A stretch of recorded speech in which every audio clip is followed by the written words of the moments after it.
Hi, everyone. We're looking at our next topic, which is about the geometric mean. So we are going to be focusing on right triangles for this particular unit that we're on. And we're really looking at how do you find missing parts of the triangle, whether it's a side or whether it's an angle. And so we're going to be using those simplifying your radicals that we just finished looking at with geometric mean and some of our other methods to find missing information. So specifically, what is geometric mean for us? Let me zoom in here. This is the positive. Oops, sorry, can't spell. Square root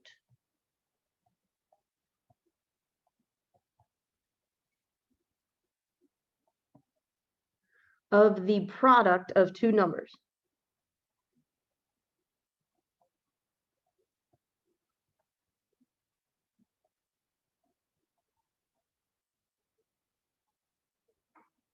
So what we're going to be doing with our two numbers is we're going to first multiply them together and then square root that value. So we're going to see if we can simplify that down. So if our two numbers were in fact maybe an A and a B, then we would be looking at the square root of A times B. So that's what we want to do. So our two numbers are the A and the B. So let's start off with example 1 here. So we have 12 and 3. So that means 12 is our A, 3 is the B. So we first need to multiply those together. And it goes inside a square root. So 12 times 3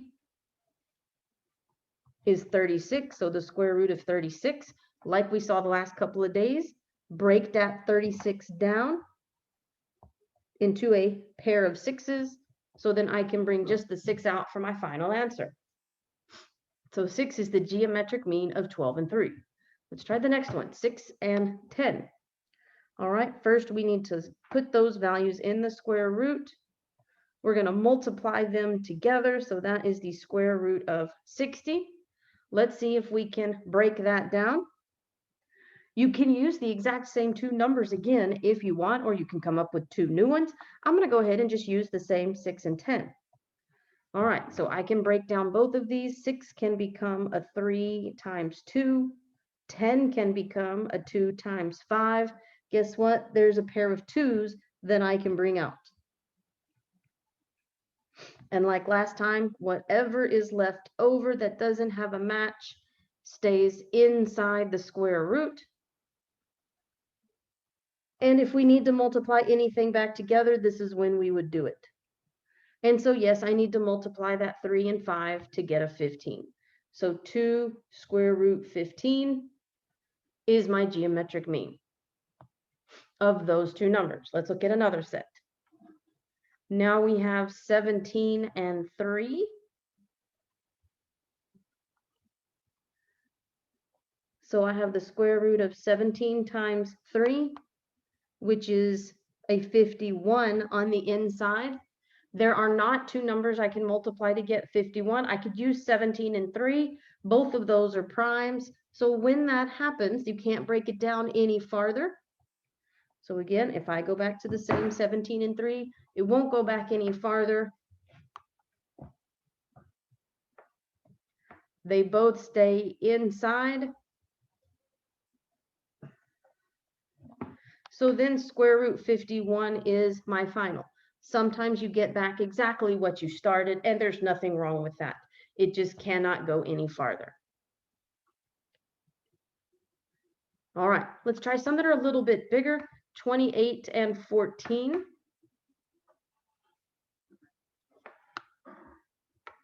So the square root of 28 times 14 is the square root, and I'm actually going to write this over to the side this time, is the square root of 392. All right, and again, if we break these down, like I said earlier, you can use the exact same A and B numbers because you know they're two factors. So 28 times 14, 28, I can do 4 times 7. So 28 was done. 4 can go farther into a pair of 2's. So there is a pair I can bring out. Now let's break that 14 down. into a 7 times 2. And guess what? Now I have a pair of 7s. And so I can bring both of those numbers out. I can bring out a 2, I can bring out a 7. The single 2 left on the far right is still inside that radical. So multiply the 2 and 7 back together. So I'm looking at 14 square root 2 for my final. All right, we've got 2 more. Just want to make sure we're good with these. Okay, 9 and 6. When I multiply the 2 of those together, 54, break those down. And again, why not use the same 9 and 6? 9 can go farther, 3 times 3, so I can bring that 3 out. 6 can go farther, 2 times 3. Neither of these have a pair that they can use, so they remain inside. Multiply them back together. 3 square root 6, my final answer. Last one, 4 times 25. So the square root of 4 times the square root of 25, multiply that, we have square root of 100. 100 can break down into a pair of 10s. There's my pair, meaning that 110 can come out, nothing left over, final answer. Now, let's see how geometric mean can help us find the missing links of a triangle, whether it's a smaller side, a longer side, maybe we need an altitude. So right now I have a right triangle done. Geometric mean only works with right triangles. And in fact, this whole unit is just focused on the right triangle, meaning there is a right angle inside these triangles that we're going to be working with. So there is my right angle down in the bottom left corner. Now pay attention to how this triangle is labeled. The 2 sides that make that 90 are the short leg and the long leg. One is physically longer than the other. And again, across from that 90 degrees is the whole entire hypotenuse. That goes all the way across there. I'm actually going to highlight that, make it a little bit more noticeable. That entire way across your whole hypotenuse. Now, the altitude is breaking that whole hypotenuse into 2 parts. A short side, a shorter piece, and then a longer piece. And again, notice that the short leg and short part are on the same side of the altitude. Same idea with long leg and long part. They're on the same side of the altitude. So pay real close attention to that. So we've got 3 formulas that we're going to take a look at now on how we can use them to solve for missing pieces. So our last couple of examples we have here. Find x, y, and z. So first we need to decide what position are those letters in. So label everything about this triangle that you can. Make this a little smaller. All right, the line inside the triangle, that is our altitude. So that means the altitude is z. The physical shorter side of my triangle is my short leg. The longer side of the big triangle is my long leg. If my short leg is on the left of the altitude, that means I have a short part. And if the long leg is on the right side of the altitude, then I have the long part. So once everything is labeled, it's just a matter of what formula do you need? Altitude, short leg, or long leg? So let's see what we have. So let's start with the x. All right, so if I need x,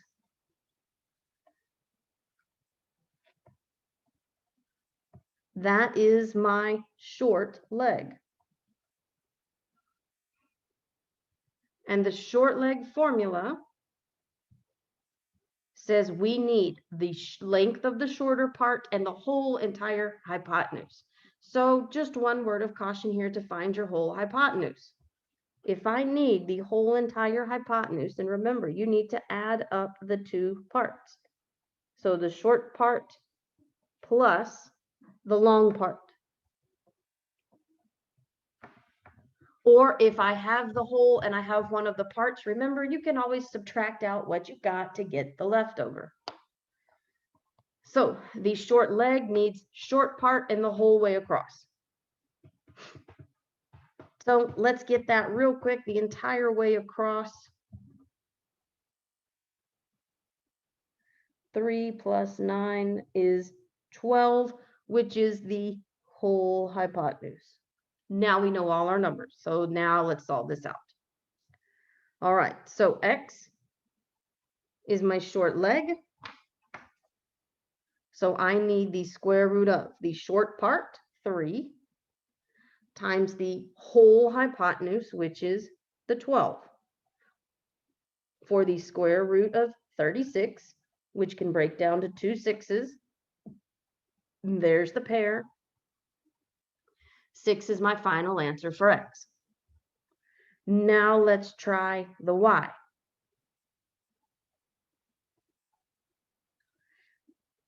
So again, that is the short part.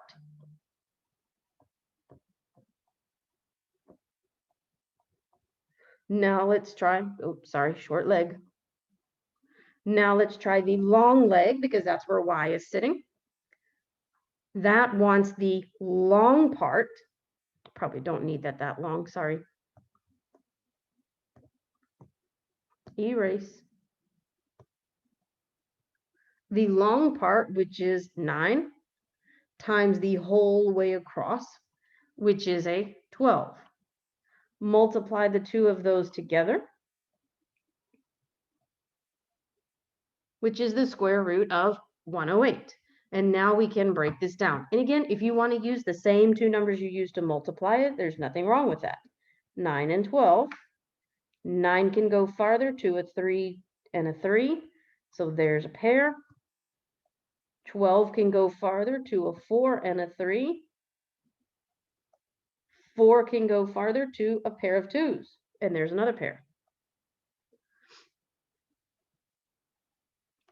All right. So we have a 3 that we brought out, a 2 that we brought out. Guess what? This 3 over on the right is left over. Square root 3 still inside. So 6 square root 3. Final answer for y. Last one for this example is the z.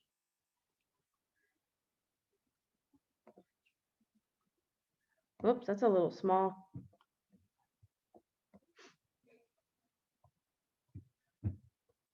And z is our altitude,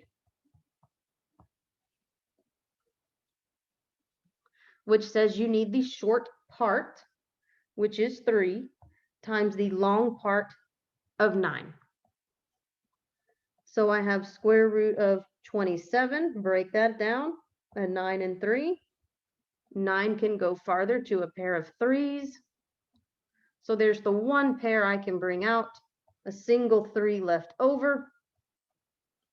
3 square root 3, final answer. And I'm actually going to move that.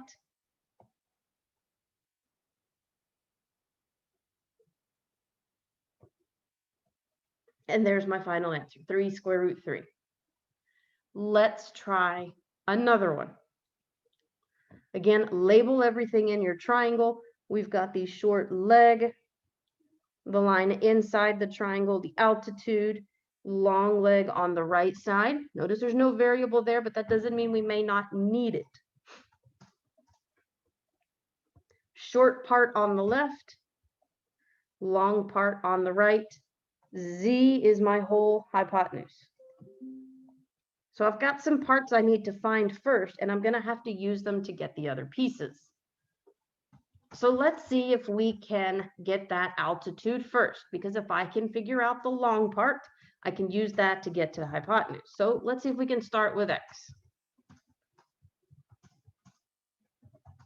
All right, so I'm going to use the altitude first. All right, so according to that, My altitude is 3, and that should be equal to the short part of 2 times the long part of x. So there's only one variable in here. So that's another reason why this is a good one to start with. So let's solve this time for x. Now we are looking at solving an equation. And so I'm going to have to undo the square root first because that's where my x is inside. So I'm going to have to square both sides. This is why they're opposites of each other. So for 3 squared, 3 times 3, I have 9. If you square a square root, they cancel each other out. And the only thing you are left with is what is inside the radical. Now we can divide out the 2. And my x is 4.5. So there's my x. And guess what? Now I can find z, because the whole hypotenuse, short part plus long part.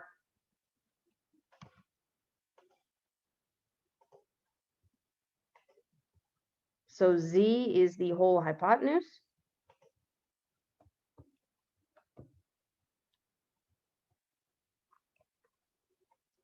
Which is the short part plus long part. Or the short part was 2.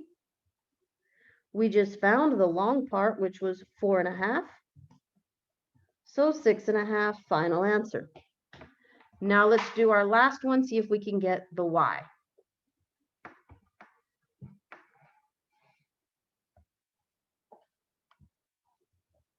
All right, the y is the short leg. So I need short part in the whole way across.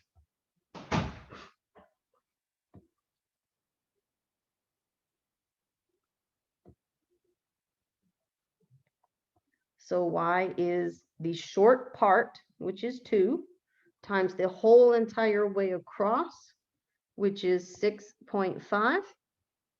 So when I multiply the 2 of those together, I get 13, and that cannot simplify down any farther, so it is done. Final answer. All right, let's try last one. Let's try this last one.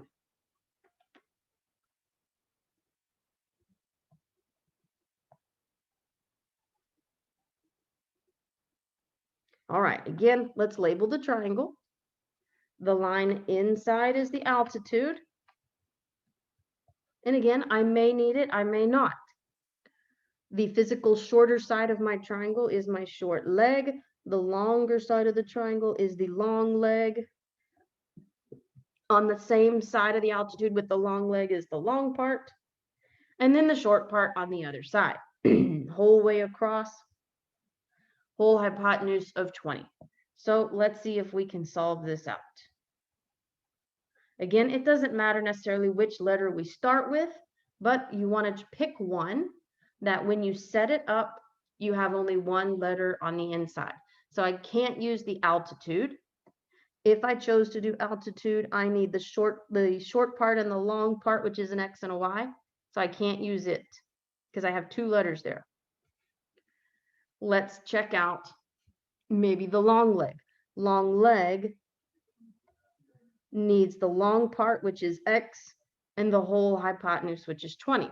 So again, we're looking at 2 variables there, 2 letters, the Z and the X. So I can't use that one. Let's start with short part. The short leg is 10, and the short part Y, and then the whole way across 20. So there's only one letter in there, so I have to start with that one. So we'll use short leg first,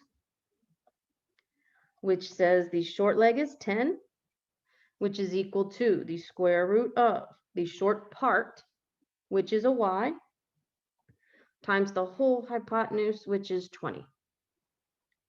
All right, and like before, we need to get rid of the square root first, so we're going to have to take the exponent of 2 for each side. So 10 squared, 10 times 10 is 100, which is equal to, and remember, the only thing you're left with is what's inside the radical, which is the 20y. Y times 20, 20y.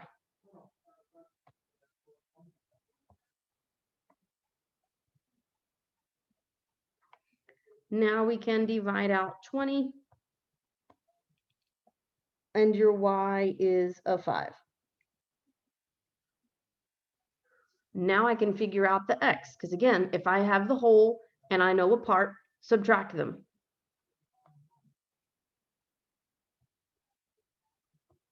So I can use the whole hypotenuse,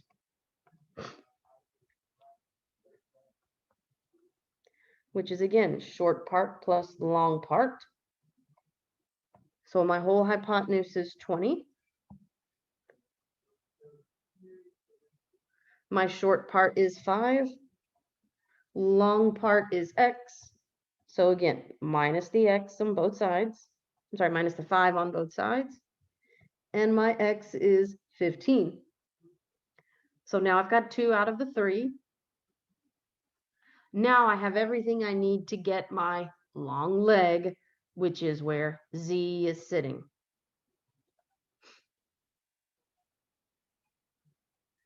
So z, that is the long leg, is the long part,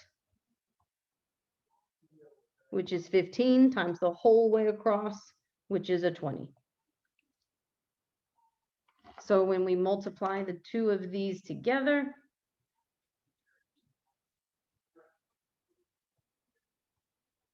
square root of 300. So let's break this down. And again, I'm going to go back and use the same 15 and 20. So 15 is a 3 and a 5. 20 is a 5 and a 4. Right now, I automatically there a pair of 5s. So I can bring a 5 out. 4 can go farther to a pair of 2s. So it's done. Bring a 2 out. Only thing that's left is a 3. So that stays inside the square root. Multiply that 5 and 2 back together. So 10 square root 3, final answer. All right, guys, so please don't hesitate to reach out to me if you have any questions at all on how we use these geometric mean formulas. But it's all about labeling your triangle, making sure you know where the long leg, the short leg, and the two parts are going to be. But remember, altitude is always, always, always on the inside of our right triangle. All right, it always comes from that 90 degrees. So our altitude is always inside like that one from the 90-degree angle of the big triangle. So guys, I hope you enjoyed learning a little bit about geometric mean. Again, if you have any questions at all, don't hesitate to reach out to me. Bye guys.